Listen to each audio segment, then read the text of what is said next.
Hey there, kiddos, and welcome back to the channel. I'm Uncle Frank. Hope that you are having a great day. And in today's video, I'd like to sit back, my cat, squeak a chair, relax, and have a little conversation with all of you guys about Pokemon with a trading card game.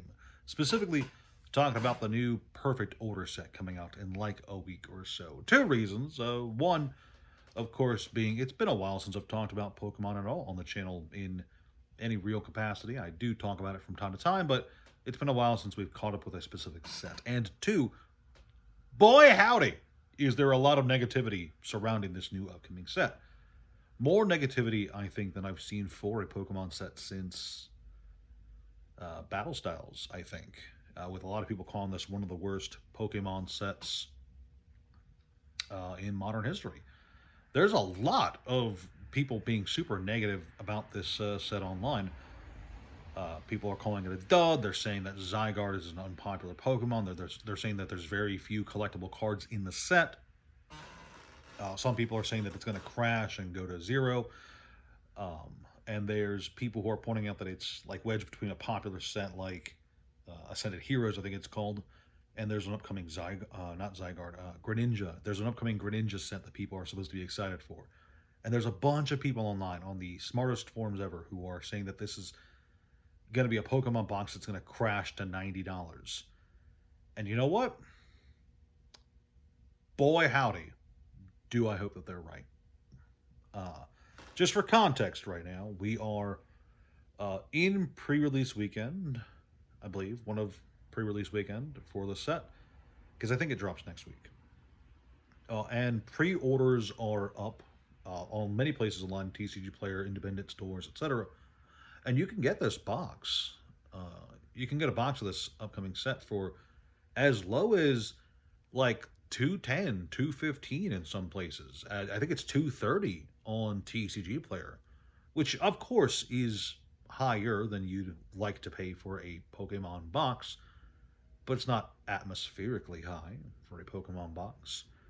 And the ETBs, I think, are selling for $75. And to put that in context, I think last I checked, which was like a few days ago, obviously, I think Ascended Heroes ETBs were like $115-ish.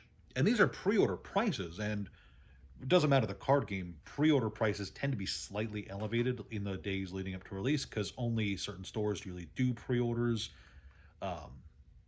Once people get their product, once release happens, there's a bit of a lull before the Pokemon moon skyrocket goes off, right?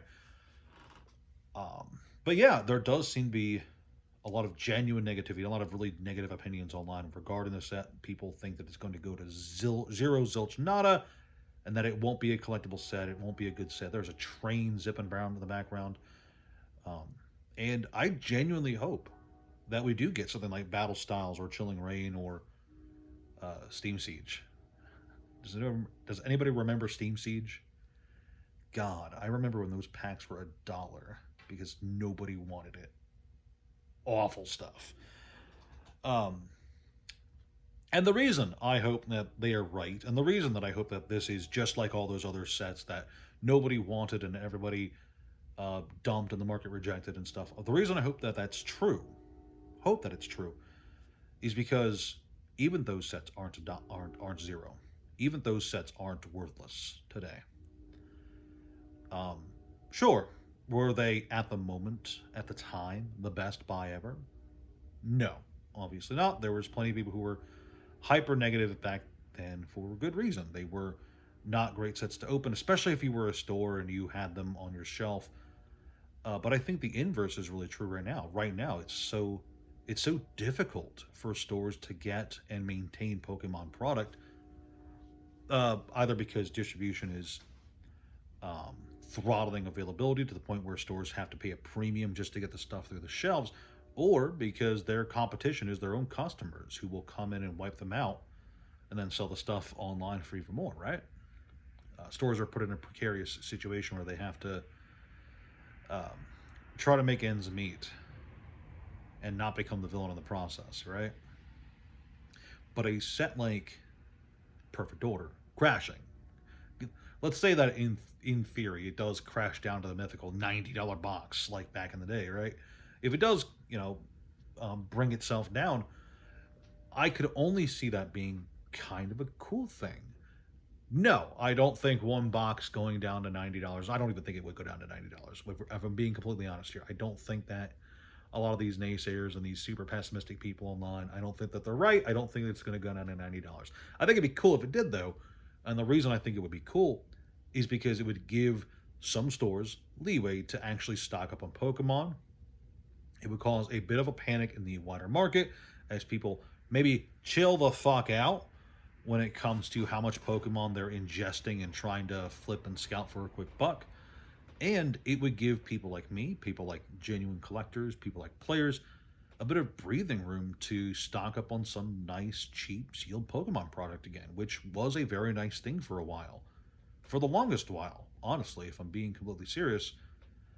Um, Now, do I have reason to believe Perfect Order will actually go down to 90? Like I said before, no. I don't think it will. If only because there does appear to be some genuinely interesting cards in here. Um, Obviously, I'm going off the Japanese set Nihil Zero, I think is the Japanese version of the set's name, but there looks like there's some genuinely cool cards in there. And of course, I'm going to play it on, I hope, tomorrow or Sunday. I'm going to hope to actually get it down and go to one of the local shops and play it. But there does look like there's some cool cards to play. There does look like there's some cool collectible cards. The Zygarde, of course, being a gold rare, those things are super nice, super important, super impossible to pull. So that's going to have some value to it. There's going to be some illustration rares that are going to have some value behind them. So it's obviously it's not easy to tell what's going to go on with the set after release. But I can tell you this right now: if worst case scenario happens and this box does crater itself in the market, the follow up to that is, would that bring down the rest of the Pokemon market? Would that start panic sales?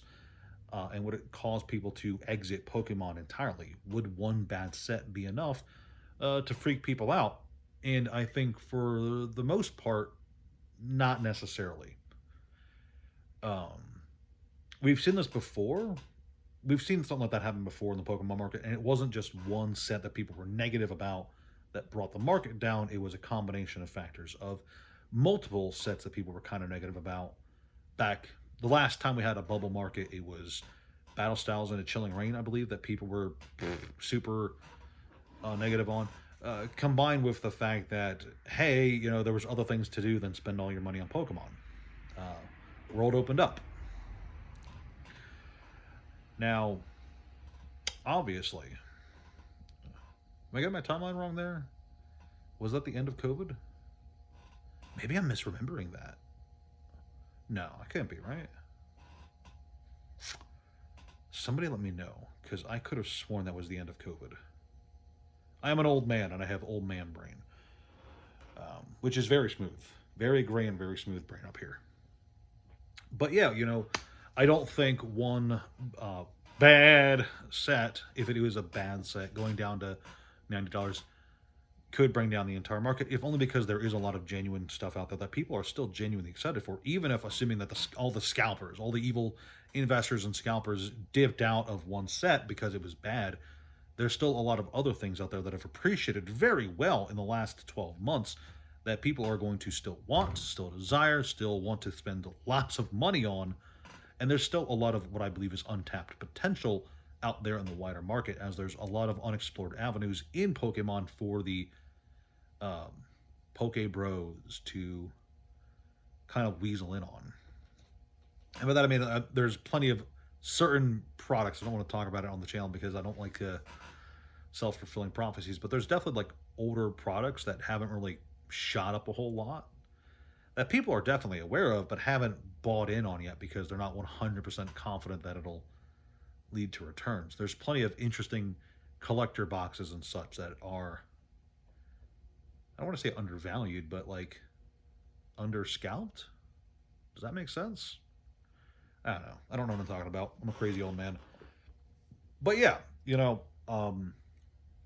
my thoughts on the set. Obviously, like I said, I'm gonna play it this weekend. Hopefully, I'm gonna go to a pre-release, give it an earnest try, let you guys know what my overall thoughts are. I like to talk about how much I enjoy pre-releases, but I think it's gonna be fine. If it does end up going down to at least MSRP, that would be great. Again, any relief for the stores, any relief for the people like me who just want to buy and get a hold of some of the stuff for a reasonable price, I think would be really nice. If only because at the end of the day, giving actual Pokemon fans the ability to start accumulating Pokemon again will be nice. But I suppose I'm going in circles and rambling again. So let me know what you guys think in the comment section below. Please like, share, subscribe. Leave a comment if you agree with me or disagree with me or think I'm completely crazy with old man gray smooth brain. Check out the Discord. Check out the Patreon. Thank you guys so much for watching, and I'll see you next time. Ciao!